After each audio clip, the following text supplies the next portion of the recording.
જય હિન્દ, જય ભારત. આજનો આપણો ટૉપિક છે શ્રેણી LCR પરિપથમાં વિદ્યુતભારની વૃદ્ધિ અને તેનું વિશ્લેષણ. વિદ્યુતભારની સંજ્ઞા આપણને ખબર છે, ક્યુ વડે આપણે ડિનોટેટ કરીએ છીએ, બરાબર. આની પહેલાંના ચેપ્ટર આગળના ટૉપિકમાં RC પરિપથમાં વિદ્યુતભારના વધારા અને ઘટાડાનું આપણે સમીકરણ જોયું. એની પહેલાં આપણે RL પરિપથમાં વિદ્યુત પ્રવાહ I ના વધારા અને ઘટાડાનું સમીકરણ જોયું હતું. આ જ રીતે હવે LCRમાં આપણે વિદ્યુતભારમાં કઈ રીતે વૃદ્ધિ થાય છે તેનું આપણે સમીકરણ જોશું, બરાબર. નામ ઉપરથી જ કહે છે કે 3 કમ્પોનન્ટ કેવા સિરીઝ કનેક્શનમાં છે, L, C અને R. જેમ આકૃતિમાં તમે જોઈ શકો છો. તેની સાથે એક કળ અને એક બેટરી, જેનો EMF કેટલો છે, E જેટલો છે, બરાબર. આપણે જાણીએ છીએ જો સિરીઝ કનેક્શનમાં હોય તો વોલ્ટેજનો શું થાય, સરવાળો. એટલે કે ઇન્ડક્ટરના બે છેડા વચ્ચેનો વોલ્ટેજ વત્તા કેપેસિટરના બે છેડા વચ્ચેનો વોલ્ટેજ વત્તા રજિસ્ટરના બે છેડા વચ્ચેનો વોલ્ટેજ એ કોના બરાબર થાય, E બરાબર થાય, બરાબર. હવે VLની કિંમત, VC અને VRની કિંમત આપણે RL અને RC પરિપથમાં પણ જોઈ હતી. VLની કિંમત L × di/dt, VCની કિંમત Q/C અને VR એટલે કે ઓહમનો નિયમ જ થઈ ગયો I/R બરાબર E, બરાબર. તો આ બધી કિંમત આપણે સમીકરણમાં, બરાબર. તો જો આ બધી કિંમત આપણે સમીકરણમાં મૂકીએ એટલે આપણે સમીકરણ 1 આપણને કંઈક આ રીતનું આપણને મળે છે. જે મિત્રો તમને ખબર છે, I શું છે, એકમ સમયમાં પસાર થતા વિદ્યુતભારોની સંખ્યા. હવે મારે એને ડિફરન્શિયલ ફોર્મમાં લખવું હોય તો એમ પણ લખી શકું dq/dt, બરાબર ને. તો હવે જ્યાં મારું આ I છે ત્યાં હું આ લખી શકીશ dq/dt. એટલે કે તમે જ્યારે હું આ લખીશ અને એ જ રીતે આ I બરાબર જો dq/dt હું લખી શકું તો di/dt એટલે I નું ટાઈમ સાથે હું ટાઈમ સાથે પાછું વિકલન કરું તો આ d²q/dt² મને મળે, બરાબર. તો હવે જો આ di/dt બરાબર હું આ રીતનું મૂકી શકું d²q/dt અને I બરાબર શું મૂકી શકું, dq/dt. આ રીતનું થયું. તો તમે આ સમીકરણ જો બધા જ ટર્મ આપણને કોના ટર્મમાં, ક્યુના ટર્મમાં આપણને બધા મળી ગયા, બરાબર. હવે આપણે એને સિમ્પલ સાદુરૂપ આપવાનું છે. તો હવે આ E છે એને હું રાઈટ સાઈડ લઈ લઉં તો અને C સાથે મલ્ટીપ્લાય કરી દઉં, બરાબર. તો Q/C કરતાં બંનેના છેદ સરખા થઈ જશે એટલે આ ટર્મ આવી જશે. ઉપરાંત હવે આ જે આખું સમીકરણ આવ્યું ને એને હું L વડે ડિવાઈડ કરી નાખું. તો પહેલા ટર્મમાં L વડે ડિવાઈડ કરશો એટલે ઉપર અંશ અને છેદમાં L એટલે L તો કેન્સલ. હવે R/L જે આ ટર્મમાં આવ્યું અને આ ટર્મમાં તો L હતું જ નહીં એટલે નીચે પાછું એને ડિવાઈડ કરશું એટલે નીચે LC આવી જશે, બરાબર. એટલે આ સમીકરણનું સાદુરૂપ આપતા આપણને સમીકરણ 2 આપણને આ રીતનું મળે છે, બરાબર. હવે આપણે એને સાદુરૂપ આપવા માટે દ્વિઘાત સમીકરણમાં એના ફોર્મમાં લાવવાનું છે. એના માટેથી આપણે અમુક વસ્તુ ધારવી પડશે, બરાબર. એના માટેથી આપણે જે આ સમીકરણમાં જે R/L આવ્યું ને એની બરાબર આપણે શું ધારીએ, 2b. એ જ રીતે હવે તમે આ જે ટર્મ છે તમે જોઈ શકો છો, આ Q/CE છે અહીંયા હું આમ પણ લખી શકું 1/LC, આવી રીતે પણ લખી શકું. એટલે 1/LC આવ્યું ને એની બરાબર આપણે શું ધારીએ છીએ, k², બરાબર. હવે ફરીથી આપણે આ બે ટર્મ ધાર્યા છે, R/L અને 1/LC બરાબર k². આ બે ટર્મ ધાર્યા છે. હવે જે સમીકરણ 2 આવ્યું ને આપણું એમાં આપણે એની કિંમત મૂકીએ. એટલે પહેલું ટર્મ તો એમનો d²q/dt. હવે R/L ની જગ્યાએ શું આવશે, 2b અને dq/dt. તો જુઓ આવી ગયું, બરાબર. ચાલો હજી એક વસ્તુ આપણે ધારીએ છીએ, બરાબર. આ Q - C જે આવ્યું ને આ ટર્મમાં એની બરાબર એક સિમ્પલ રીતે હું x લખી નાખું, બરાબર. તો જુઓ તો હવે આપણે શું ધારવાનું છે, આ x બરાબર Q/C. તો હવે હું પહેલાં ટાઈમ સાથે વિકલન કરું dx/dt, બરાબર. હવે જુઓ તો આ ટર્મનું આ x બરાબર શું છે, Q - C. તો સૌથી પહેલાં Qનું વિકલન થશે એટલે આપણને શું મળશે, dq/dt મળશે. ત્યારબાદ આ CE વાળા ટર્મનું વિકલન થશે પરંતુ આ ટર્મનો જવાબ શું આવશે? 0. શું કામ? કારણ કે આ સી અને સી શેની વેલ્યુ છે? કેપેસિટરની, જે ફિક્સ છે, અને ઈ કેની વેલ્યુ છે? બેટરીની, ઈ પણ ફિક્સ છે. તો જે વેલ્યુ અચળ હોય તેનું વિકલન શું આવે? 0. એની માટે dx/dt ની વેલ્યુ શું આવશે? dq/dt. એ જ રીતે હવે આનું ડબલ ટાઈમ ડિફરન્ટિએશન કરવું એટલે d2x/dt² is equal two d2q/dt². બરાબર? તો આપણને આ બંને ટર્મ મળી ગયા, dx/dt અને dx²/dt. તો જુઓ હવે આપણે શું કરશું? આપણે આ જે સમીકરણ જે 3 આવ્યું હતું આપણું, એમાં આપણે મૂકી દઈએ. બરાબર? સૌથી પહેલાં તો આપણે એક્સ મૂકી દઈએ, એટલે આપણે આ રીતનું સમીકરણ જે 3 હતું એમાં આ બધી કિંમત મૂકીએ એટલે આપણને આ રીતનું કંઈક સમીકરણ આપણને જોવા મળે છે. હવે આ તમે સમીકરણ 3 છે એ દ્વિતીય કક્ષાનું વિકલ સમીકરણ છે. બરાબર? મેથેમેટિક્સના ટૂલની મદદથી આપણે આ જે દ્વિતીય કક્ષાનું વિકલ સમીકરણ છે એનો ઉકેલ કંઈક આ રીતનો જોવા મળે છે. x બરાબર a e⁴t plus b e⁵ જ્યાં a અને b શું છે? તો કે અજ્ઞાત અચળાંક છે. બરાબર? તો હવે જો આપણે એક્સની વેલ્યુ ગોતવી હોય તો આપણે એની વેલ્યુ શું છે, આલ્ફાની વેલ્યુ શું છે, અને બીટાની વેલ્યુ અને બીની વેલ્યુ, બધી વેલ્યુ આપણે ગોતશું. અને ત્યારબાદ આ સમીકરણ 5માં આ બધાની કિંમત મૂકીએ એટલે આપણને એક્સની કિંમત મળે. આપણે ગોતવાનું શું છે? વિદ્યુત ભારમાં કઈ રીતે વધારો ઘટાડો થાય છે એનું સમીકરણ ગોતવાનું છે. હવે તમને ખબર છે એક્સ બરાબર શું છે? આ તમે ધાર્યું ને, આ એક્સ બરાબર શું છે? q - c. બરાબર? અને dx/dt કર્યું એટલે તો આ ટર્મ કેન્સલ થઈ ગયો, એટલે એક્સ બરાબર ડાયરેક્ટલી q જેવું થઈ ગયું, dx/dt આ રીતનું. એટલે તમે જો એક્સની કિંમત ગોતી લેશો તો તમને ક્યુની કિંમત પણ મળી જશે. બરાબર? એની માટે થઈને આપણે આગળ જોઈએ. ચાલો, આ આપણું સમીકરણ ક્યાંથી આવ્યું? તો કે આ દ્વિતીય કક્ષા વિકલ સમીકરણનું ઉકેલ છે. કયો? કે આ x બરાબર a e⁴t plus b beta t. a અને b શું છે? અચળાંકો છે. જ્યાં a અને b શું છે? આલ્ફા અને બીટાની કિંમત આપણે આ સૂત્રની મદદથી ગોતશું. જે આ ઉકેલ કોના છે? દ્વિઘાત સમીકરણના ઉકેલો છે. તમે આ 9મા 10મા ધોરણમાં પણ જોઈ ગયા. બરાબર? તો ચાલો, આ સમીકરણની મદદથી આપણે આલ્ફા બીટાની કિંમત ગોતશું, ત્યારબાદ a અને bની કિંમત ગોતશું, ત્યારબાદ બધી કિંમત આપણે સમીકરણ 5માં મૂકી એક્સની કિંમત મૂકશું, અને એક્સ પછી આપણે ક્યુ, જે આપણો ફાઇનલ હેતુ છે તે આપણે કરશું. હવે જો આ સમીકરણ 4માં આ આપણે જે આલ્ફા અને બીટાનું ઇક્વેશન શું છે? તો એ ભાઈ જો તમારે આલ્ફા ગોતવું હોય તો -b પ્લસ નિશાની લેવાની, √b² - 4ac/2a. અને જો તમારે બીટા લેવું હોય તો કઈ નિશાની લેવાની? માઇનસ નિશાની લેવાની, -b -√b² - 4ac/2a. હવે આ સ્મોલ બી, આ એ, આ સી, આ છે શું? કે જે આ જે તમારું સમીકરણ આવ્યું ને દ્વિઘાત સમીકરણ વાળું, એના અચળાંકો. કે જો આ dx, આ x વાળા ટર્મ જે ત્રણેય પદમાં છે, તો પહેલા કદ આ x², આ x અને x ની 0 ઘાત, આ એવું જે તમે જે ભણી ગયા 10માં આપણે 9-10 ધોરણમાં, આ ઈ ટાઈપનું સમીકરણ છે. તો આની આગળનો અચળાંક કાંઈ નથી એટલે 1, આની આગળનો અચળાંક 2b, અને આની આગળનો અચળાંક k², એટલે k² બરાબર c, 2b બરાબર b, અને 1 બરાબર a. આ a b c ત્રણની વેલ્યુ તમને મળી ગઈ. હવે એ ત્રણની વેલ્યુ તમે જે આ ઉકેલનું સમીકરણ છે ને આલ્ફા બીટા, એમાં મૂકશો ને એટલે તમને આલ્ફાની અને બીટાની વેલ્યુ તમને મળશે. તો જો આ આવી ગયું, a બરાબર 1, b બરાબર 2b અને c બરાબર k². બરાબર? ચાલો આગળ વધીએ. હવે પહેલાં જો એ બી બરાબર આપણે શું મૂકવાનું છે? 2b મૂકવાનું છે. કન્ફ્યુઝ ન થતા મિત્રો, આ બીની કિંમત આપણે આ સમીકરણની મદદથી 2b લીધી છે. બીનું 2b ક્યાંથી આવ્યું? તો કે આ સમીકરણની મદદથી. એ જ રીતે સીનું k² ક્યાંથી આવ્યું? તો આ સમીકરણની મદદથી. ચાલો, આ બધી કિંમત આપણે આ સમીકરણ છે આલ્ફા બીટા ગોતવાનું.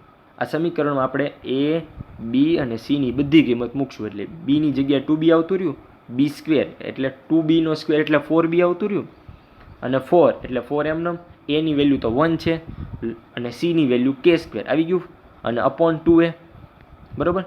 જો હવે જુઓ તો આ સમીકરણમાં આ 4 અને 4 કોમન લઈ લો એટલે √4 કોમન લઈ લો એટલે આન્સર 2 આવે, એટલે આ 2 બહાર લઈ લીધો રૂટની બહાર, બરાબર. હવે શું કરું કે આ જે ઉપર ને નીચે આ પદમાં 2 અને આ પદમાં 2 અને નીચે પણ 2 ત્રણેય કોમન લઈ અને હું કેન્સલ આઉટ કરી નાખું. આ 2 2 2 કેન્સલ થઈ ગયો, બરાબર. તો આપણને સમીકરણ કંઈક આ રીતનું મળે, alpha beta is equal to -b plus N minus √b² minus k². હવે આલ્ફા અને બીટા બંનેને સેપરેટલી ગોતીએ, એટલે જો આલ્ફા માટે પ્લસ સાઇન યુઝ કરવાની, બીટા માટે માઇનસ સાઇન યુઝ કરવાની, બરાબર. તો જો આલ્ફા બરાબર શું આવ્યું -b પ્લસ √ આ માઇનસ છે b² માઇનસ k². બીજે ક્યાંય પણ ફેર નહીં પડે. છે આ ટર્મ છે ને એમ કહે છે કે પહેલી વાર જ્યારે આલ્ફા ગોતતા હોય ત્યારે પ્લસ સાઇન યુઝ કરવાની અને બીટા ગોતતા હોય ત્યારે માઇનસ સાઇન યુઝ કરવાની. સિમ્પલ એટલું જ કહે છે, બરાબર. તો બીનું અને આલ્ફાનું ઇક્વેશન આપણને મળી ગયું, બરાબર. હવે આપણે શું કરશું, જે સમીકરણ x હતું ને આ સમીકરણ, એમાં આપણે શું કરશું, આલ્ફા અને બીટાની આપણે કિંમત મૂકીશું, બરાબર. એટલે આપણને જોઈએ કેવું સમીકરણ આપણને મળે. તમે જોઈ શકો છો કે હવે આ જો આલ્ફાની અને આ બીટાની કિંમત આપણે મૂકી, બરાબર. ચાલો હવે આપણે આગળ વધીએ. હવે આપણે x બરાબર શું ધાર્યું હતું, x બરાબર q - c ધાર્યું હતું. પણ જ્યાં CE છે એટલે કે કોનો, આ આપણે VCની VC બરાબર આપણે Q/C લખ્યું હતું. તો હવે આ Q બરાબર એમ લખી શકું V અને C, અને V એટલે વોલ્ટેજ, એટલે આપણે અત્યારે ઇલેક્ટ્રોમોટિવ ફોર્સની વેલ્યુ કેટલી છે E, અને કેપેસિટરની વેલ્યુ કેટલી છે EC, એટલે C, એટલે Q બરાબર EC થઈ ગયું. જે કેપેસિટરનો કેવો મહત્તમ વીજભાર છે, બરાબર. એટલે Q0 બરાબર CE થઈ ગયું. આ ક્યાંથી આવ્યું તો કે આપણે VCનું જે ઇક્વેશન છે ને, કેપેસિટરના બે છેડા વચ્ચેનો વીજ સ્થિતિમાનનો તફાવત, એ સૂત્રની મદદથી આપણે આ સમીકરણ લીધું છે, બરાબર. તો x બરાબર Q - Q0 કરી શકું, બરાબર. તો જુઓ અહીંયા આ x બરાબર Q - Q0 લખું, બરાબર. તો Q0 માઇનસ છે લેફ્ટ સાઈડ, રાઈટ સાઈડ આવશે તો કેવું થઈ જાય છે પ્લસ. તો મને આ રીતનું કંઈક સમીકરણ મળે Qનું. જો હવે ધીરે ધીરે આપણે Q ઉપર આવતા ગયા છીએ. આપણો અલ્ટિમેટલી હેતુ શું છે કે વીજભારમાં જે વધારો થાય છે ને LCR પરિપથમાં, એનું આપણે સમીકરણ ગોતવાનું છે. પહેલાં એક્સમાં પડ્યા અને એક્સમાંથી હવે Qમાં આવ્યા ધીરે ધીરે. હજી પણ આપણે આગળ જોઈએ, બરાબર. હવે ચાલો આ Qનું આપણને શું મળ્યું, આ Qનું આપણને ફાઇનલ ઇક્વેશન, હજી ફાઇનલ નથી, હજી આપણને Qનું ઇક્વેશન મળેલું છે. હજી આપણે એને આગળ સાદુરૂપ આપીએ. હવે આ Q0 એટલે કે આપણે પ્રારંભિક શરૂઆતની વાત કરીએ, એટલે શરૂઆતના સમયમાં આપણે ટાઈમ કેટલો હોય, પ્રારંભિક સમયે t બરાબર 0, ત્યારે કેપેસિટરમાં વીજભાર કેટલો હશે 0, બરાબર ને. કળ ઓપન હશે એટલે વીજભાર Qની વેલ્યુ કેટલી હશે 0, બરાબર. તો આ સમીકરણમાં ક્યારે પ્રારંભિક સમયમાં આ જે સમીકરણ Qની વેલ્યુ 0 થઈ જશે અને ટાઈમની વેલ્યુ પણ બધે 0 થઈ જશે, બરાબર. તો હવે શું રહેશે આપણે જોઈએ. તો જો અહીંયા 0, આ Qની વેલ્યુ, આ Q0ની વેલ્યુ, આ એમનમ, આ જે મહત્તમ વીજભાર છે Q0 બરાબર શું છે આપણું C અને E, બરાબર. A × E0, આ E0 શું કામ આવ્યું, Eનો પાવર 0 શું કામ આવ્યું કે Tની વેલ્યુ 0 છે ને એના માટે થઈને. એ જ રીતે B × E0, બરાબર. હવે તમને ખ્યાલ છે E0ની વેલ્યુ શું આવે 1, એટલે હું લખી શકું Q0 બરાબર -AB, અથવા બીજા શબ્દમાં મારે લખવું હોય તો એમ પણ લખી શકું -Q બરાબર AB, આ રીતનું લખી શકું. હા, એટલે આપણને Q0ની વેલ્યુ શું મળી, બ્રેકેટમાં -A પ્લસ B, બરાબર. અને માઇનસ અને A પ્લસ બીની વેલ્યુ આપણે આ રીતની જોઈએ, A પ્લસ B બરાબર -Q0, બરાબર. જેને આપણે સમીકરણ 7 આપણે કહીએ છીએ. હવે હજી આપણે પ્રારંભિક શરતો જ લેવાની છે. પ્રારંભિક શરતોમાં જો Tની વેલ્યુ 0 હોય પ્રારંભિક સમયે, Qની વેલ્યુ પણ 0 હોય ઓબ્વિયસલી, કારણ કે સ્વિચ ઓપન હોય, બરાબર. ક્લોઝ હોય ત્યારે વિદ્યુત પ્રવાહ પસાર થાય, ત્યારે બાદ Qની વેલ્યુ વધતી જાય. અત્યારે તો આપણે માત્ર પ્રારંભિક સમયની વાત કરવાની છે. તો તે સમયે dQ/dtની વેલ્યુ પણ કેટલી 0 જ આવશે, બરાબર. તો ચાલો આપણે જે Qનું આ સમીકરણ મળ્યું ને, આ સમીકરણ બે સેમ જ છે. આજે આપણને Qનું જે સમીકરણ મળ્યું ને, હવે એનું T સાથે વિકલન કરીએ, બરાબર. એટલે આ ટર્મનું dQ/dt, આ ટર્મનું dQ0/dt, બરાબર. એ રીતનું આપણે જોઈએ. ચાલો તો હવે સમીકરણ 6 નું આપણે વિકલન કર્યું એટલે પહેલા પદનું વિકલન આ રીતનું આવી ગયું. આ બીજું પદ અને Q0 નું વિકલન કરતાં આપણને 0 મળ્યું. શું કામ? કોઈ પણ મહત્તમનું વિકલન કેવું આવે? 0. જેમ અચળ પદનું વિકલન પણ કેમ શું આવે? 0. એ રીતે કોઈ પણ મહત્તમ રાશિ હોય તેનું વિકલન પણ શું થાય? 0. હવે કયા ટર્મની વાત આવી? આ ટર્મની વાત આવી. એટલે આ ટર્મનું આપણે વિકલન કરશું તો જે આ ટી આ ઈ એક્સપોનેન્શિયલ ટર્મના જે ઉપરનો પાવર છે એ આગળ આવી જશે. એ જ રીતે આ પણ પાવર આગળ આવી જશે, જે મેથેમેટિક્સના વિકલનના જનરલ રૂલ્સ છે. બરાબર? તો આ રીતનું તમને કંઈક સમીકરણ મળશે. બરાબર? હવે પ્રારંભિક શરત શું કહે છે કે ટી બરાબર શું હોવું જોઈએ? 0. તો આપણે ટીની વેલ્યુ જે આવી એની 0 મૂકશું. ઉપરાંત બીજી શરત શું હતી આપણી? dq upon dt ની વેલ્યુ પણ શું આવે? 0. તો હવે આપણે આની વેલ્યુ પણ આ ટર્મની વેલ્યુ પણ આપણે 0 મૂકશું. બરાબર? તો આપણું સમીકરણ કેવું થશે? આ રીતનું કંઈક બનશે.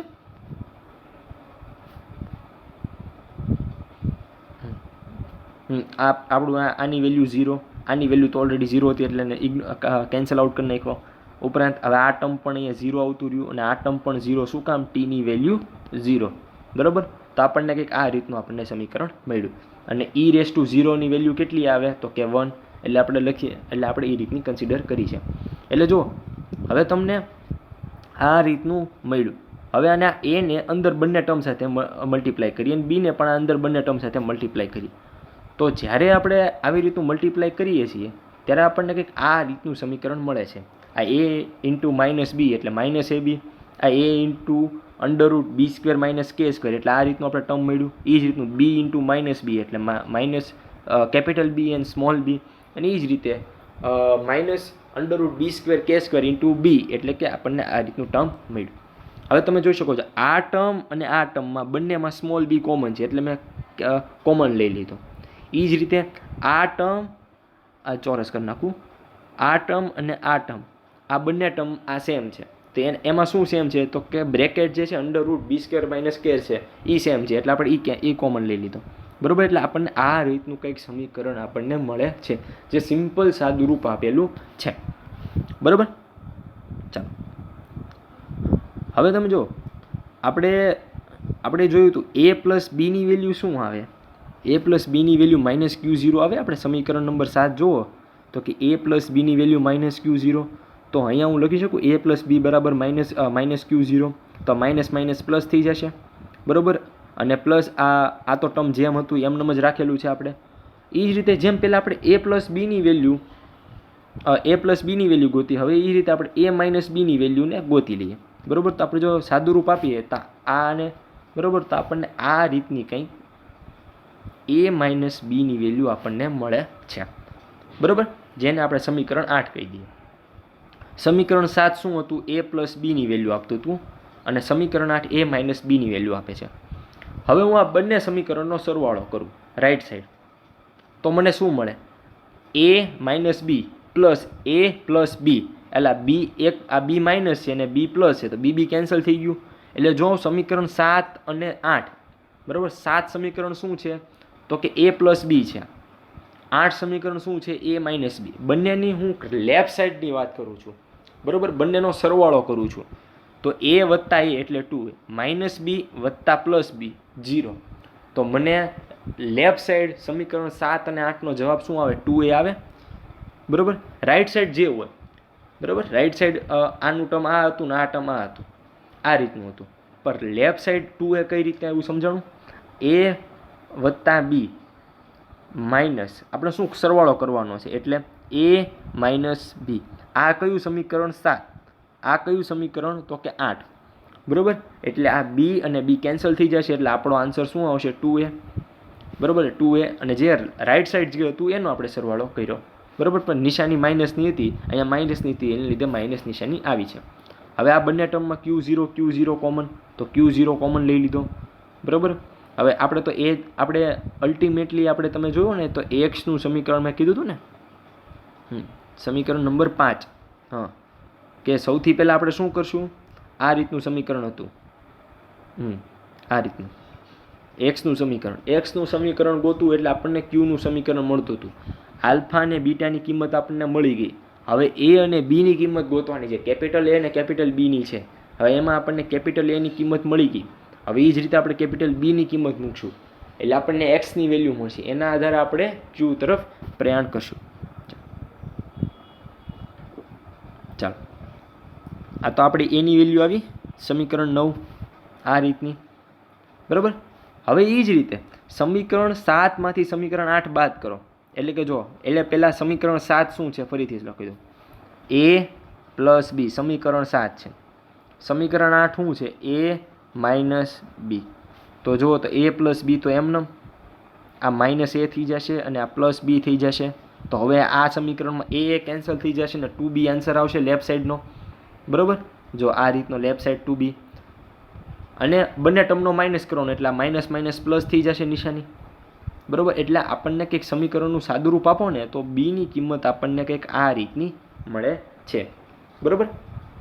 ચાલો, હવે આપણે શું કરીએ કે જે આ કિંમત આવી ને એ અને બીની કિંમત એ આપણે આ Q0 વાળા સમીકરણમાં આપણે મૂકી દઈએ. આની આગળનું જે સમીકરણ હતું ને આપણે Q0 વાળું સમીકરણ, સમીકરણ નંબર 6, આપણે તો Q ફાઇન્ડ કરવાનો હતો, એક્સમાંથી Q આવ્યા, બરાબર. તો આ એ અને બીની આપણે કિંમત મૂકી દઈએ તો આ મારું એ થયું. ક્યાંથી સમીકરણ? આ સમીકરણ જો સમીકરણ નંબર 9, એની કિંમત શું છે? -Q0/2 બ્રેકેટમાં 1 પ્લસ બી અંડરરૂટ બી સ્ક્વેર માઇનસ કે સ્ક્વેર. એ જ રીતે આ બીની વેલ્યુ, આ બંને સમીકરણની વેલ્યુ ક્યુનું ઇક્વેશન જે સમીકરણ 6 હતું ને એમાં આપણે મૂકી દઈએ. એટલે આ એ અને બીની કિંમત જો આ એની કિંમત, આ એની કિંમત અને આ બીની કિંમત. બાકીના ટર્મ જો આ e એક્સપોનેન્શિયલ વાળા ટર્મ છે ને એ બધા એમનેમ જ છે.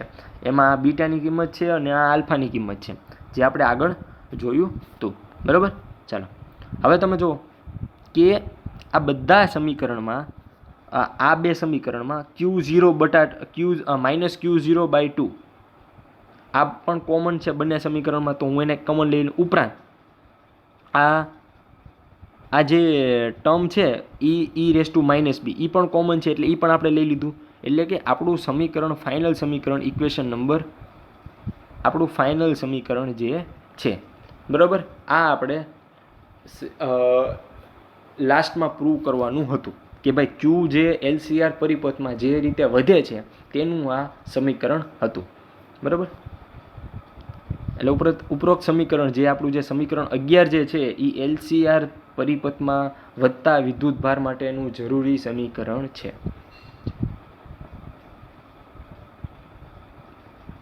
Thank you.